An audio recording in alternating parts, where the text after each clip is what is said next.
Teachers child care workers of Reddit. What is worst case of helicopter parenting? Me child can do no wrong you've ever seen. Story 1. I had a boy who kept acting out in class, things like talking to classmates while I was giving directions, giving strange answers, hitting the boy sitting next to him in the arm, grabbing a boy's penis during class. I kept notes and informed our academy director about what was happening, and he was pulled aside after school a few times to talk about his behavior. One day, at the end of class, he reached across the table and forcefully flicked a girl in the forehead. She complained and he cocked back his arm like he was going to punch her in response. I had him sit while I let everyone else leave and told him to stay seated while I discussed his behavior with the academy director. If nothing else, being the last one to go would be a sort of punishment. The director chewed him out, and apparently he told his mom about it because his mom came to the academy to say that her son was an angel and I should be reprimanded for exaggerating or lying about the situation. Cue the director listing off all her son had done over the past few weeks and telling her that her son was no longer welcome at the academy. Never saw him again after that. Story 2. While studying, I work in an after-school care. One day a 9-year-old was showing everyone his lighter by trying to set the shirt he was wearing on fire. I obviously took the lighter off him. When his mother came to pick him up, I handed it to her and told her about him trying to set his shirt on fire. Turns out it was her lighter, so I had no right to confiscate it, and her son just wouldn't try to set his clothes in fire because he's not an idiot, so I must be making that up. Story 3. I once had a parent tell me the reason his son told the band director, "I don't have to listen to you, because your band director was a young gay male, fresh out of college," was because he was recently diagnosed with ADHD. When I responded that I had been diagnosed with ADHD as a child and still struggled with it, but it had never once caused me to tell anyone else that they sucked, he became belligerent and started threatening me. Pretty sure the kid is in jail now. Story 4. In kindergarten we have testing twice a year, one in winter and again in the spring. A parent called in a conference because her daughter had received 2 under the cutoff that suggested her child may, by 3rd grade, need additional help meeting reading goals. Now, that isn't why I consider her a helicopter parent. Those test scores can be confusing, and I could see why she might have been worried upon seeing that if she didn't really understand the way it worked. However, myself and my mentor teacher spent about 45 minutes with her kid in the room hearing everything, trying to console her that her daughter was doing fine and that we weren't concerned about her progress at all.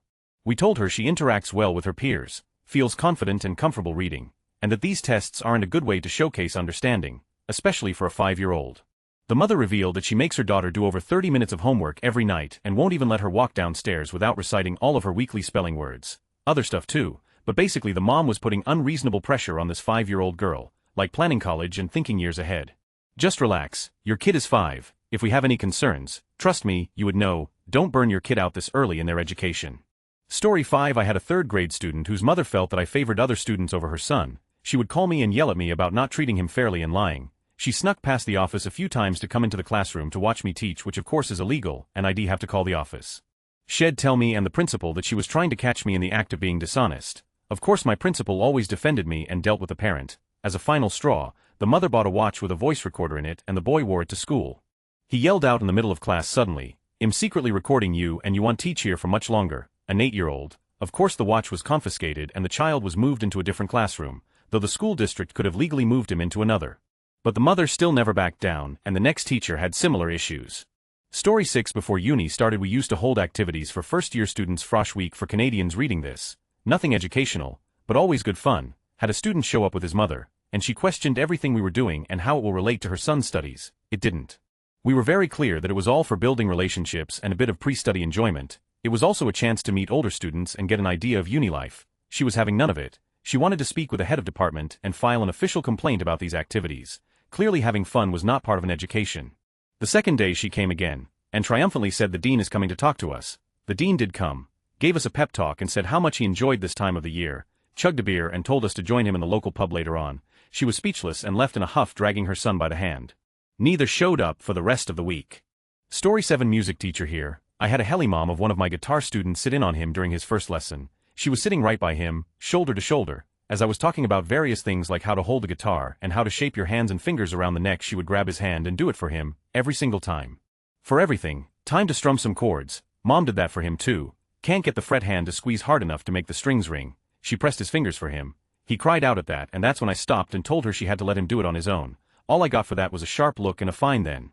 He tried on his own and the string just made kind of a thud noise, and she said, "See, he needs me to help him." I told her that the only way he was going to be able to do it was to try and do it on his own. He was the one who had to build up the strength. Things didn't really progress much after that, and I ended the lesson. With all of that, I wasn't thinking they'd be sticking around for a second week, but back they came. Second lesson started off the same, and I politely told her she'd have to give him space in order to try. Still she wasn't thrilled but relented and got up in a huff and went out into the hall to watch from there. After she left, this kid took a deep breath and was visibly more relaxed. After she stepped out, he was able to have his own space, and he actually try on his own. He started to do better. It was awesome. At the end of the lesson he said he couldn't wait to come back, and his mom came in and grilled him with something like, "Why can't you do that when I'm helping you? You don't want my help, you don't need my help." I could understand stuff like this if he was a young kid, 7 or younger, but dude's 14 years old, he's going to be a freshman in the fall. This poor kid has ended up being one of my best students. His mom still hovers, and he's still a super weird and socially awkward dude from living in a bubble, but he's finally found something he can be good at independently from his mom. It's really rewarding to see him gaining more and more confidence, even if it is slowly. Get there someday. I taught middle school for 1 year. We had a student who was being disruptive in all the classes. He was refusing to turn in work, or even do it. He was constantly causing trouble. We had each tried several strategies to deal with the behavior in our own time. We had each talked to the parents numerous times, but they never did anything nor believed that the student was doing anything inappropriate. No one was having any success. Eventually one of the teachers had enough, so he suggested we do a meeting between all of the students' teachers, the guidance counselor, a vice principal, the student, and his parents. There are 6 teachers plus the vice principal and the guidance counselor, all saying the same basic version of, student needs to pay attention, needs to do the work, needs to stop distracting other students, needs to be respectful, etc., etc. The mother disbelieves us. It's not the student's fault. We all have it in for the student. Nothing changed. Teaching sucks. Story 8. Work at a summer camp, and we told scary stories.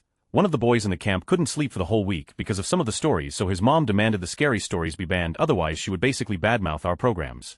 The next Monday the boy complained to me that we couldn't tell scary stories anymore and was upset about it. Tell that to your mom. Story 9. An incredibly quiet student just flat out refused to engage in any discussion in class. She was an extremely pleasant girl, she just wouldn't speak. I brought it up with her mother during an interview, and she told me she had forbidden her daughter to express her opinion, and to just listen to the teacher out of fear they wouldn't agree with her opinion and mark her down out of bias. I assured her that expressing an opinion wouldn't get a student marked down in my class, and that developing one is important to her learning, but she just said I'd rather she didn't. Story 10. Criminal defense lawyer here. I was talking to my 23-year-old client in the hallway before court. His mom walked up to me and said forcefully, "He is a child. Do you understand me, a child?" because she was upset that he was in trouble with the law.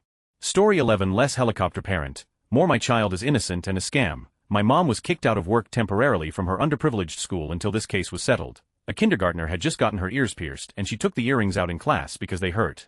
The teacher sent her to the health secretary, my mom, and the little girl lost an earring somewhere along the way, cleaned the ears and sent her back to class.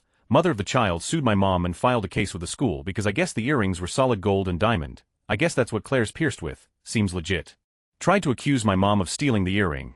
No chance that a 6-year-old lost a tiny object. Of course the woman did not win in this situation, and my mom got back to work, but it was a whole bunch of baloney, accusing the teachers and office employees at the school for a lost earring and injured earlobe.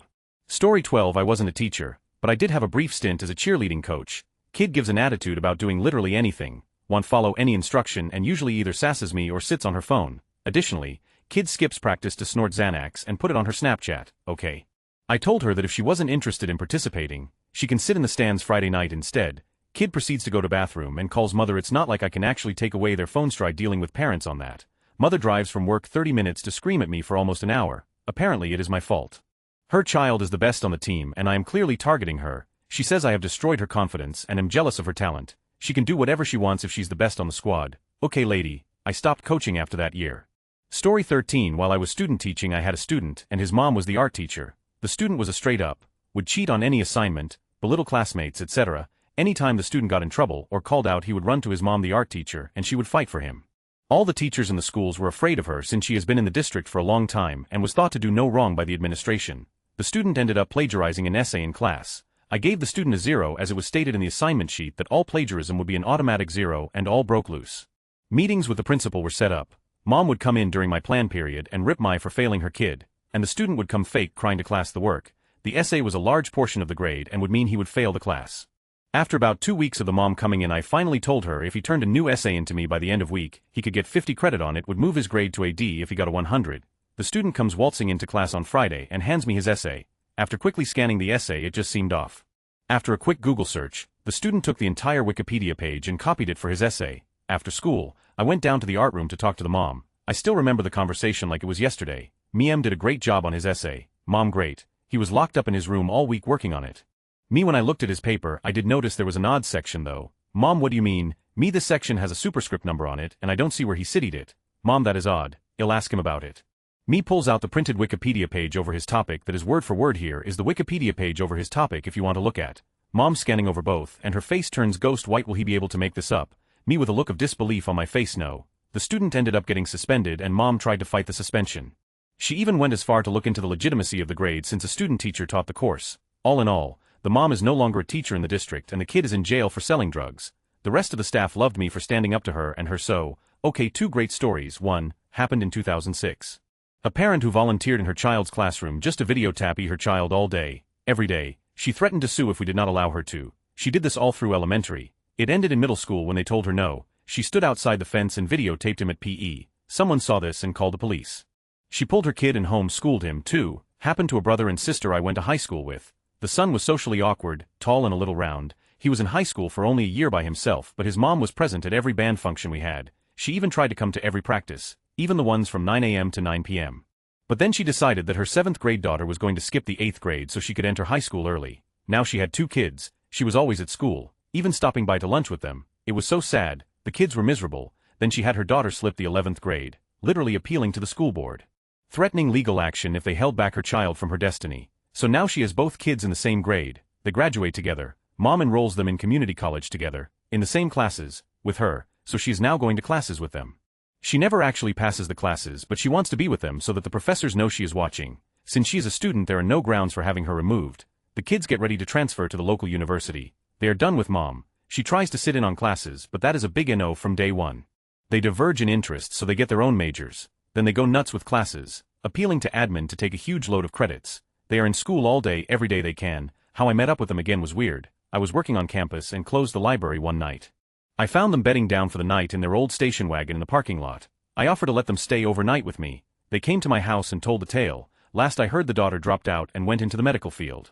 Story 14. I'm a nanny on the Upper East Side of New York and while my boss is a good non-helicopter father, I routinely have play dates with other kids. I have a 4, 8 and 13-year-old, so I've seen it all. My 2 favorites though a mother of one of my girl's little friends called my boss up furious and insisting he fire me because I let her child play with sidewalk paint. She was mad I made her 7-year-old use a paintbrush, instead of doing the drawing for him after he told me what he wants. He could have poked his eye out with a brush according to her, and it was irresponsible. The saddest part was that little boy told me before he left how fun it was we made the paints ourselves and then got to use them. My 13-year-old had a sleepover and I got a 4-page list of things one girl wasn't allowed to do or eat. When I asked her about it, she told me she was only allergic to hazelnuts, and everything on the list was there because her mom didn't want her getting fat. I let her eat with the girls. We had build your own naco quesadilla thing, and I took them to our bodega that is legitimately less than 250 feet away. It's the bottom level of an apartment building on our corner, and we're not even in the middle of the block, and got candy and soda to watch movies around 10 after they begged me to do so. And her mother informed my boss 2 days later her kid was no longer allowed to be friends with his daughter, and it was my fault, as it was irresponsible for me to let 4 girls leave the house after dark, with a chaperone or not. I also have a great one about my 4-year-old's team hockey mom threatening to call CPS on me so she could get my boss attention, but that's less helicopter parenting and more pathetic. Story 15. I'll give 2 examples, one suburban, one inner city. Suburban kid asked where dogs came from, not sure why. I was an English teacher, I said they were bred from wolves, and gave 2 common explanations for how human interaction may have started. Mom called the school, then called me, freaking out that I mentioned evolution. Turned into a whole thing. Inner city teen sucker punched some poor girl, then punched me in the face when I broke them up, ended up getting escorted off by campus cop. Dad, who was obviously a crackhead, showed up to the school and started threatening to kick everyone's. Story 16 had a pretty typical red yellow green behavior chart. One child was just transferred to me, not a completely terrible kid but had a habit of not know where the line was so it got him in trouble from time to time. Every time I flipped his card to a yellow or red would always let the parent know what happened and what we're going to do to stop his behavior in future. She then goes off on how it's the other little kid causing the problems and her child is perfect. I let her know that while there isn't a perfect person in the scenario, both kids could have acted in a different way. She then stated, and I'm not kidding, I know that the other kid is a dirty foster child still to this day, don't know how she learned this, and he assaulted my child. Foster child pushed back after getting hit by her child. She did this in front of the other child. I told her to meet me in the office. Had a meeting with the director and she was no longer allowed in my classroom, however had to take down my behavior chart which kinda blew because of how well it was working. Story 17. I had a student who was failing pretty badly. He had a pretty bad attitude and was extremely disrespectful. When I called his father, the response was, "You're a woman. He doesn't need to respect you." I handed the phone to a male mentor teacher pretty dumbfounded and explained the situation. The male teacher proceeded to ream the dad out and then had the kid transferred from my class to his class. The kid still failed and was still a disrespectful. Not sure what the dad had to say about that, but at least he couldn't blame it on me being a woman. Story 18. I once took a babysitting job when I was 17 to earn some extra cash. The 9-year-old child wanted to play soccer inside. I told him many times not to do it and even took the ball away. He had another one and kicked the ball all around the house, completely ignoring me. He broke a lamp, some picture frames after knocking down a shelf, and a window. When the parents came home, they blamed me for the damages and thought I was screwing around in the house. Why? Because the kid said I was doing that. Never took another babysitting job after that. Edit: the breaking things part happens in a span of 1 minute, so there wasn't much I could do, especially since he would basically just play keep away with me. Story 19. First grade, my second or third year. I had a kid whose mother was my first legit, extreme helicopter mom. She would walk him into the classroom every morning and put his backpack and folder away for him and then sit at his table with him, and he would cry and cry for her not to leave. The crying is normal at the beginning of the year, but at this age, they don't cry for very long once the parent has left. After about 5 minutes, he would be fine, but she would take 20 minutes to leave because she didn't want to leave him like that. I asked her a few times to let him get his things ready by himself, but I was young and this kid was a surprise kid, had brother and sisters with kids of their own, and parents were older. She didn't give a flying what I would say. That's when I started rationalizing with the kid. Much easier. Do you see how all of your friends put their own backpacks and folders away every day? You're a big boy too. You don't need your mommy to do that for you, do you? Worked like a charm. After the second week, I started physically blocking her at the classroom door. I'm a big girl, have them say their goodbyes, and have him go in the room by himself.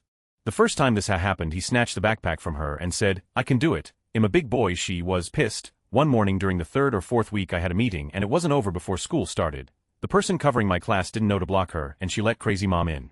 When I came back, the kid was crying his eyes out, chasing his mom around the classroom, and she was smiling and giggling about his fit that she caused. Around deck, mom had told the kid that he was going to be homeschooled and wouldn't go back to our school.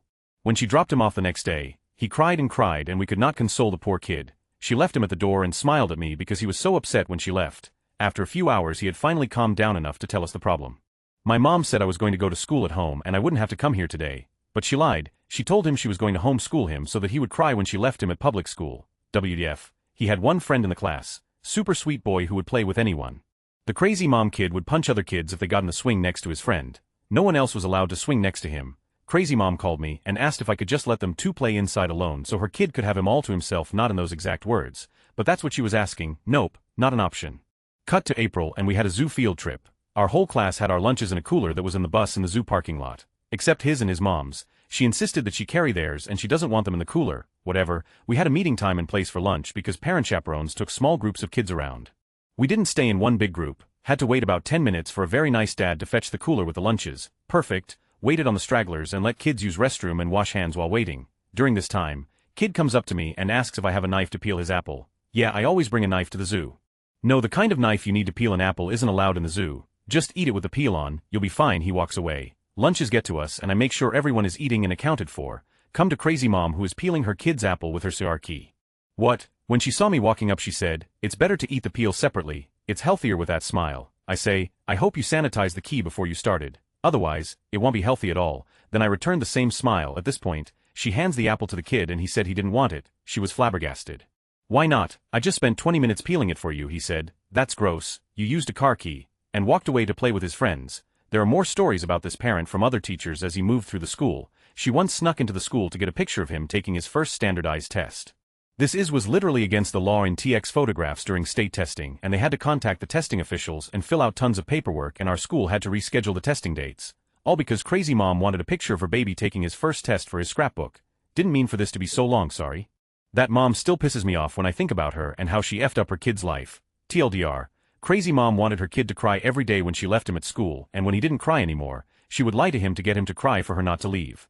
She also made a whole school stop and reschedule a state standardized test because she wanted a picture of her baby for a scrapbook. Story 20. Not a teacher or child caretaker, but I remember when I was in 8th grade this little kid about 3rd or 4th grade was really weird and hung around us while we skateboard.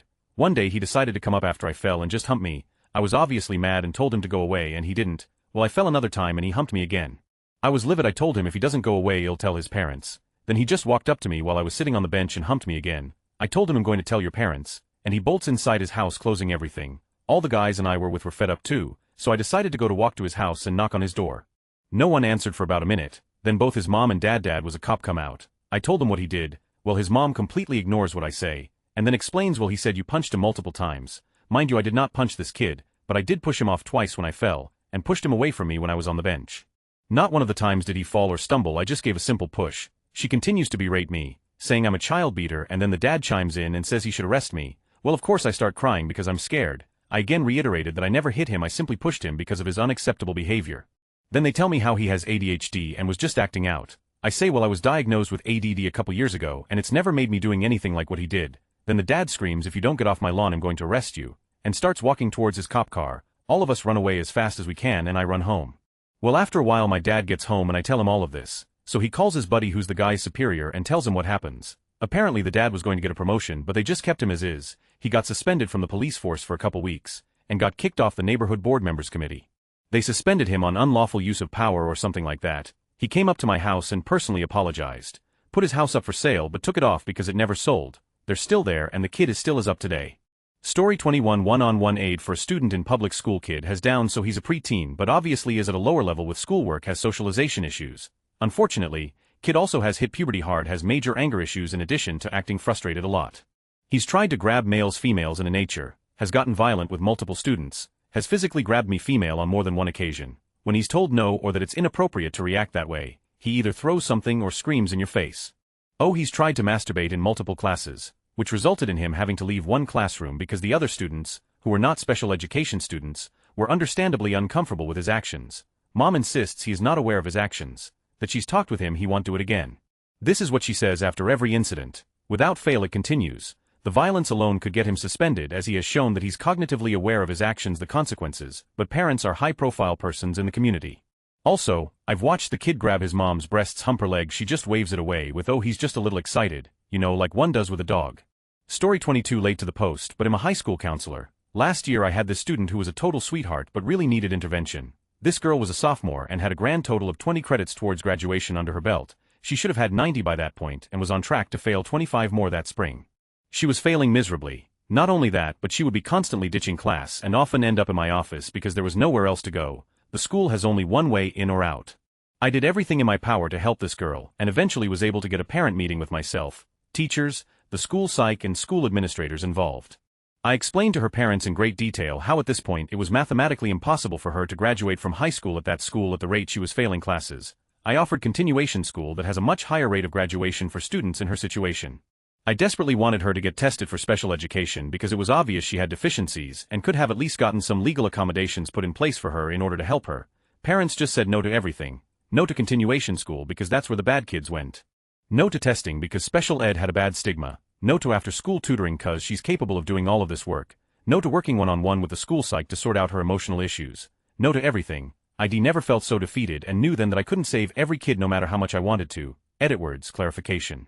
Story 23. A parent at my school worked for the district but in a different department. Her daughter was really average. Not an A student but not failing. There was no way this kid was a top performer in any way but probably had a solid college career ahead of her. Well, that wasn't good enough for mom and she wanted the kid to be valedictorian or nothing else. So she read the entire handbook on school accommodations and learning disabilities and began petitioning. She managed to get her kid labeled as needing accommodations and then helicopter the teacher to make sure they were being met. If the kid got lower than an A, she would find something that the teacher didn't do and bring it up with admin. It became such a problem that the teacher was receiving emails almost 2x per day, and the admin was getting multiple calls per day. The teacher had to hire a lawyer and file a lawsuit for harassment with the union. The mom countersued, of course, and things got heated for a while. I remember the superintendent even getting involved. Every person in admin knew she was full of and making it up. No one could call her out cause she was crazy, had money and was ready to sue. They managed to somehow settle with her, basically waited out until summer. The only consequence she faced was related to emails. Apparently she was using her work email to harass the teacher. They started monitoring her computer use and she was no longer allowed to communicate with the teacher in question. TLDR bats hit crazy mom read the handbook on school policy, harassed the teacher for any supposed misstep. It got so bad lawyers got involved. Story 24. Teacher here. We had a student, 5th grade, who was pretty sneaky at first. He acted innocent but he was far from it. He'll jump to the end. He stepped on someone when they were laying down during free reading time. He would constantly talk and prevent the class from getting to lunch and specials on time, and did this just to cause trouble. He hit someone with a meter stick. He would accidentally kick people. He stole stuff. He cursed. Mom came out and said we were singling him out and he would never do those things and told us to stop contacting her. Later he did something else, something like ripping up classroom decorations or something like that, and the principal saw it. Principal called mom. Instead of accepting her child does wrong, she pulled him out of school. Since he hadn't been doing his work, this kid that was actually quite smart had all FS as transfer grades. Story 25. Not a child care worker, but one of oldest friends suffered from this. It's been passed so many times around my parents' friend group it isn't even funny. His mom basically did all of his homework through high school. He was a very bright kid, but had no motivation as his mom did everything for him. Once he went to college and moved out, it was apparent that he didn't have the life skills to succeed on his own. His parents desperately wanted him to pass in college and tried so hard, but he eventually failed and dropped out. From what I gather now, he still lives at his parents' house and tries to hold jobs his mother gets for him, but can never get into work on time and always gets fired. I feel super sorry for the guy because he would have been a good dude in society if his parents didn't mess it all up. I think he might have some underlying signs of ADHD, but he was never tested.